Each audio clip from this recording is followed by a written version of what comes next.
This video is going to be very exciting because I'm going to show you the exact steps that you need to follow to make sure that YouTube promotes you in the recommendation algorithm and you reach really full potential. And sometimes I mentioned reaching 1 million people, but this, if you get this extremely right, the sky is the limit. It can be many, many, many millions of views. This is the key. And remember, the potential of the recommendations is much bigger than the SEO, and that should be the goal for your channel. And the number one metric that you need to watch for, longer average watch time for the user session, not just for your video, although for your video that's really important as well. And average watch times can be a little tricky because shorter videos naturally have shorter watch times and longer videos have naturally longer watch times. So YouTube is a little smarter than that. But what you've really got to watch for is that there's extremely minimal drop off in the viewers of your videos. Of course, you'll never retain 100% of your viewers, but you've got to keep people watching and just stay on the video and watch next videos and next videos. That's the number one thing you should aim for. We'll talk about how to achieve that.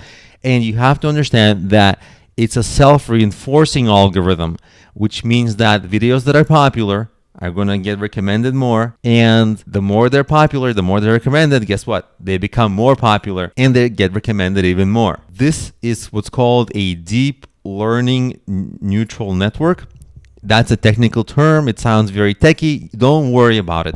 All it means is that it's software that learns from the data that it's given and it spits out some data. It's given some ranking algorithm. It uses that to recommend videos.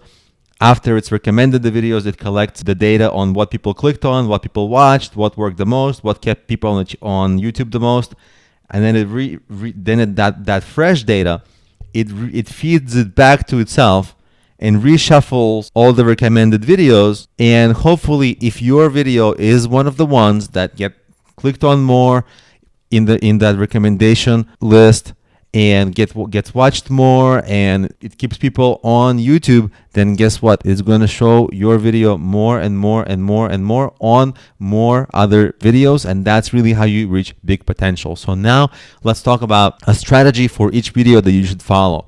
Extremely important. I know I stress this a lot, but you've got to pre-plan for quality before you film. Your script, your lighting, your audio, your video, the actual content, it's got to be the best in niche. It's got to be better than the existing videos. Obviously, it's really hard to become better on every metric than the other videos, but you have to strive for this as much as possible. It's not possible to achieve this on every metric, on every quality metric, but as much as possible. And any length is okay as long as you're over 1 minute and it's not like over 3 hours. YouTube figures out the quality inside the video. And on launch of every video, here's what you have to do. Obviously, you now know how to promote with YouTube SEO. So you're going to have the SEO all done and nice.